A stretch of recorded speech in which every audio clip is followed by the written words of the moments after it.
Seja muito bem-vinda ao nosso Joyce Responde de hoje. E vamos direto à questão, né? Qual é a nossa pergunta de hoje? Por que a pessoa nos fazendo tanto mal, nos fazendo viver dias horríveis, se por um minuto ela for boa, a gente apaga os outros milhões de coisas ruins que ela fez? Bom, primeiro vamos compreender que a gente não apaga, tá? A gente não apaga nada e continua tudo aí.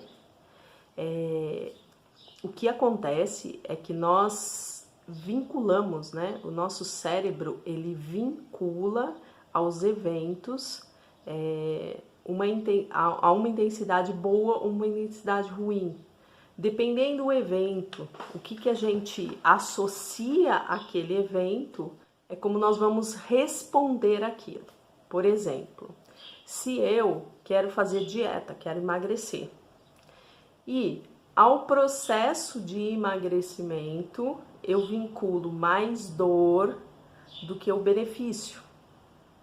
Então, se eu faço um vínculo de que o processo de emagrecimento me dói, me é dolorido, pelo fato de eu ter que me abster de determinados alimentos que eu gosto, eu vou ter muita dificuldade em fazer o regime. Em contrapartida, se eu vinculo mais prazer no resultado que eu vou obter depois de fazer, eu consigo passar por esse processo, que é um processo difícil, né, de me abster, para obter um resultado. Então, depende o que nós vinculamos aos eventos, dor ou prazer, em qual intensidade a gente faz tudo isso. Calma, agora eu sei que você deve estar se perguntando, quer dizer que eu vinculei prazer a ele me maltratar, me fazer mal? Não, não é nada disso, calma, vou explicar. Nós, seres humanos, nós aprendemos, né? Tudo que a gente faz é aprendido. Então, a gente olha o comportamento do outro e aprende com a experiência que a gente está tendo em relação ao outro. E desde a barriga, desde a nossa concepção, nós vamos absorvendo e trazendo para nós todos esses conhecimentos. A gente vai aprendendo tudo isso. Então, a gente vai aprendendo em primeiro plano com a nossa mãe, né? Ainda na gestação, como ela se comporta, como ela se sente, como é que é esse mundo emocional dela, esse mundo energético dessa mãe que vai passando e nós vamos assimilando tudo isso. Depois que a gente nasce, nós continuamos esse processo. Então, nós estamos sempre olhando para os nossos pais, a princípio para nossa mãe, e vendo, aprendendo com ela, como ela se relaciona com as coisas. Então, como ela se relaciona com o dinheiro, como ela se relaciona com o trabalho, com a profissão, como ela se relaciona com os relacionamentos afetivos, com o marido, com a família, e a gente vai aprendendo tudo isso. E nós vamos expandindo esse nosso aprendizado. Então, a gente começa aprendendo com a mãe e vai expandindo, aprendendo com o pai, e depois nas comunidades, com a família, com os irmãos, e na escola, e depois nas comunidades onde a gente se insere. Então, os programas que eu assisto, os livros que eu leio, né? Os filmes que eu assisto, então tudo isso vai influenciando e vai criando em mim essas dinâmicas onde de como eu me comporto e de como eu reajo em determinadas questões, como que é que eu vou me relacionar com tudo isso na vida. Então é um aprendizado, nós somos seres que aprendemos, nós precisamos aprender. É diferente, por exemplo, quando você pega um animal que ele tem instinto. Então, por exemplo, você pega um gato que nasceu, que ninguém ensinou nada para ele, recém-nascido, e leva ele numa ilha e deixa ele nessa ilha. Quando ele fizer as necessidades dele, ele vai cavar a terra e vai cobrir. Ninguém precisou ensinar isso para ele. mas nós, seres humanos, aprendemos, a gente observa e aprende. Então, o que eu quero, aonde eu quero chegar explicando isso, é que muito provavelmente, se a gente for olhar, né, pode ter acontecido o quê? Na infância, na formação, quando você estava aprendendo como se relacionar, esse foi o tipo de amor que você viu. Ou entre os seus pais, homem e mulher, ou dos seus pais para com você. Então, a sua mãe para com você, o seu pai para com você, ou qualquer outra pessoa que tenha cuidado de você na infância, né? Então, a gente vai aprendendo. Então, por exemplo, se aquela mãe ou aquele pai era muito severo, xingava, humilhava, no fundo, nós, enquanto crianças, a gente sempre ama os pais. Então, existe esse amor incondicional da criança para com os pais, independente que tipo de pai é esse, que tipo de mãe é essa, o que eles fazem ou o que eles não fazem. Nós, enquanto crianças, filhos, a gente ama de maneira incondicional. Então, isso está dentro da gente. E quando esse pai agride, xinga, ofende, humilha esse pai, essa mãe, ou esse cuidador, essa pessoa que fez esse papel na infância, quando ele age dessa maneira, nós, como amamos, entendemos que isso é amor. Porque uma hora ele me xinga, me humilha, outra hora ele me nutre, ele me dá aquilo que eu preciso. Ele atende às minhas necessidades, ele cuida de mim. Ele mantém eu viva. Então, a criança vai absorvendo isso como um padrão de amor. Talvez isso ela tenha visto no comportamento papai e mamãe também. Então, ela vê um relacionamento de casal onde um ofende, um humilha, um maltrata, um agride o outro e estão juntos. Então, ela aprende que isso é um relacionamento de casal e que isso é amor. E aí, quando a gente cresce, a gente reproduz isso na vida adulta, de maneira inconsciente, não é consciente. Eu não faço isso de maneira consciente. Eu não vou buscar alguém que me maltrate, que me ofenda. Por mais que eu esteja magoada, ressentida, que eu tenha consciência de tudo que eu passei, de tudo que eu recebi de maus tratos, eu atraio e me identifico e aceito esse tipo de dinâmica, porque eu entendi que isso é amor, que maltrata, mas depois vem e dá um beijinho, é aquele bate-a-sopra, sabe? Aquele velho ditado do bate-a-sopra, é mais ou menos isso. Então, eu entendi que a pessoa bate, faz alguma coisa monstruosa comigo, quando ela está sobre uma forte emoção, mas depois ela vai lá e me agrada. Então, isso está dentro, talvez, né, dentro de um padrão, e aí você reproduz. Então, quando esse seu parceiro faz coisas desagradáveis com você, torna a sua vida, como você colocou, horrível, né? E ele vem e faz um agrado, ele cuida, ele faz alguma demonstração de afeto, o seu inconsciente logo busca esse registro de que isso é amor, de que isso é relacionamento, e aí ele fala, tudo bem. Percebe? Então, é um padrão, é um comportamento aprendido. E é lógico que vinculado a isso, existe uma dependência emocional, outras necessidades não atendidas e um vínculo, uma informação equivocada do que seja amor. Então, eu faço uma leitura do amor de maneira equivocada. E aí, eu passo a aceitar esse tipo de situação. Outra causa para isso também, que uma não exclui a outra, as duas podem estar juntas, né? Então, uma coisa é porque eu aprendi e outra coisa é o seguinte, quando a gente conhece alguém, normalmente, o que a gente faz? A gente cria planos, né? A gente idealiza, cria sonhos e cria toda uma fantasia.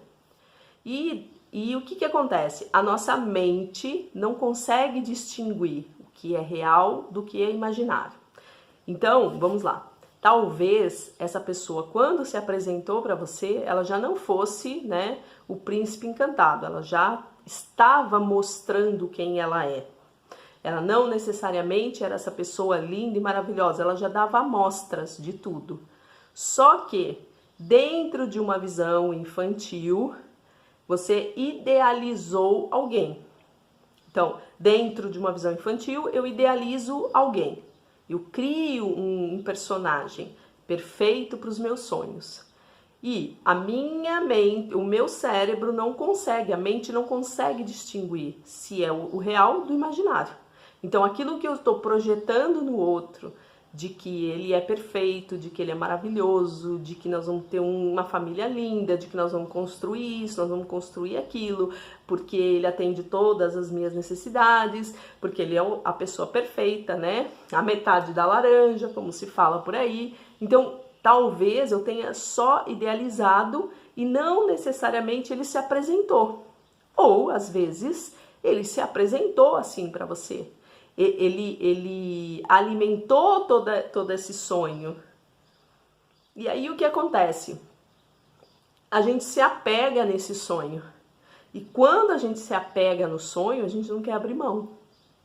Então essa pessoa faz, e aí ela tem um momento em que ela volta a ser aquela do sonho.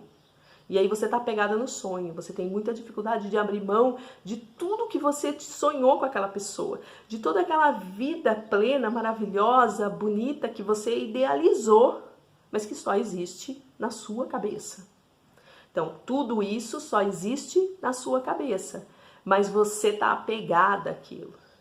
Então, pode ser uma coisa ou outra, ou pode ser as duas juntas. Eu tenho um padrão que eu repito, que eu aprendi na minha infância, de que aquilo era amor, aquilo era demonstração, que mesmo que ele bata, depois ele assopra, tá tudo bem. Mesmo que ele xingue, que ele ofenda, depois ele sai, compra um presente, compra um sorvete e fica tudo bem. Entende? E aí você leva isso para a vida adulta. Então a pessoa te xinga, te humilha, te maltrata, né? Às vezes agride, mas no momento que ela chega e te leva para um jantar, não precisa nem ser um carinho, um agrado, um chamego, né? Às vezes um jantar, um presentinho. Porque dentro daquilo que você aprendeu, da sua estrutura na qual você foi criada, isso era amor, isso era demonstração de amor. Era isso que você via ou na sua família, nos seus pais, no relacionamento deles, ou eles para com você. Então, você aprendeu que isso é amor. Não é consciente, de novo, é inconsciente. Não é que você está sendo conivente conscientemente. Não, você está reproduzindo um padrão. É aí que entram, por exemplo, uma técnica das constelações, onde a gente consegue identificar, verificar tudo isso. Porque aqui a gente não trabalha com achismo, a gente trabalha com fenomenologia, o que está acontecendo, qual é o fenômeno que está se mostrando ali. E aí a gente vai evidenciar isso ou não, né? Então, na constelação, você evidenciando, você consegue trabalhar esse campo de informação e transformar isso que está programado dentro de você, no seu inconsciente. Então, dentro do programa IQS que eu desenvolvi, exatamente, eu trato todas essas informações. A gente faz um trabalho de limpeza dessas informações, trazendo, transformando, modificando, trabalhando o campo energético para limpar, porque tudo isso é inconsciente. Não? E existem vínculos mais profundos, que são vínculos de alma, né, do nosso campo vibracional. Por isso que só trazer consciência muitas vezes não resolve, porque eu estou vinculada a esse campo, eu estou vinculada à minha alma com a minha mãe que agia desse jeito, com uma avó que era assim, entende? Ao feminino familiar. Então a gente precisa olhar tudo isso, mas é inconsciente, nós somos movidos por uma força maior de maneira inconsciente. Então, tanto se eu aprendi, como se eu estou identificada com alguém, eu reproduzo isso, isso tudo é de forma incondicional. E existe o apego, né? O apego àquilo que eu criei. Então eu criei um sonho, eu criei um projeto de vida com aquela pessoa e assumir que ela é tudo aquilo que eu estou vendo, que ela está mostrando, demonstrando para mim, mina com as minhas estruturas. Eu falo, poxa vida, cadê os meus sonhos? E aí eu me apego. Aí lembra, quando eu associo mais dor ou prazer a alguma coisa, por isso que eu falei lá no começo, por que eu falei que você às vezes associou mais prazer? Porque você associou o prazer dessa idealização que você fez dessa pessoa, desse sonho que você criou, desse príncipe encantado que você empacotou, né? Que talvez você tenha empacotado. E aí a gente faz tudo isso e aí a gente começa a agir como se aquilo fosse verdadeiro. E aí eu tenho mais prazer nesse meu sonho, porque ele é muito grande. Então, lembra da trajetória? Se eu ponho mais dor, associo mais dor ao processo, eu não faço o processo de dieta. Se eu associo mais prazer ao resultado, eu consigo o meu resultado. É por isso que algumas pessoas conseguem, né? Fazem as dietas, passam pelo processo e conseguem, ou não só o processo de emagrecimento, estou usando isso para isso, mas para tudo. Então, se o processo eu associei mais dor, eu não consigo passar por esse processo. Agora, se eu associo mais prazer ao resultado, aí eu passo pelo processo. Então, você se dispõe a passar por tudo isso, esperando na fantasia infantil de que aquele sonho se torne realidade. Então, são essas as variáveis, as situações prováveis. E aí o que precisa ser feito, como que eu trabalho isso? Primeiro, é trazendo consciência, olhar para a minha vida e entender os padrões familiares que estão atrás de mim, aonde eu posso estar emaranhada. Então, a primeira coisa eu trago consciência.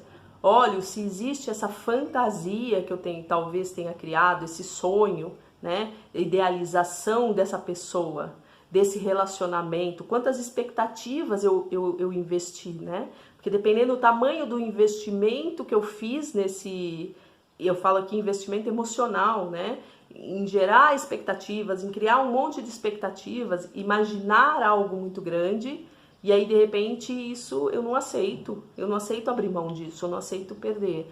Então, o primeiro passo é trazer essa consciência do seu campo familiar, de como eram os relacionamentos, né, dentro do seu campo familiar, para ver aquilo que você pode estar emaranhada, aquilo que você está reproduzindo, como é que você aprendeu o que era amor, o que era relacionamento na sua infância. É o primeiro passo, a consciência. E se você criou uma expectativa, fez um investimento emocional muito grande nesse relacionamento e agora você está muito apegada a esse investimento. Então, tomar consciência disso é o primeiro passo. E aí depois, criar uma estratégia e agir. Se necessário for, buscar a ajuda de um profissional que tenha um protocolo, que tenha um procedimento, que consiga fazer o desemaranhamento, né? Fazer o descarregamento de possíveis traumas e criar novos padrões de comportamento, né? De uma maneira saudável, que você possa dali para frente começar a ter relacionamentos mais saudáveis. E esse foi o nosso Joyce Responde de hoje. Eu espero que tenha ajudado você. E se você gostou desse vídeo, ajuda a divulgar para mais pessoas, para as mais mulheres que talvez estejam na mesma situação. Dá um compartilhar aí, clica aí no compartilhar e manda para todo mundo. Beijo no coração e até o próximo vídeo.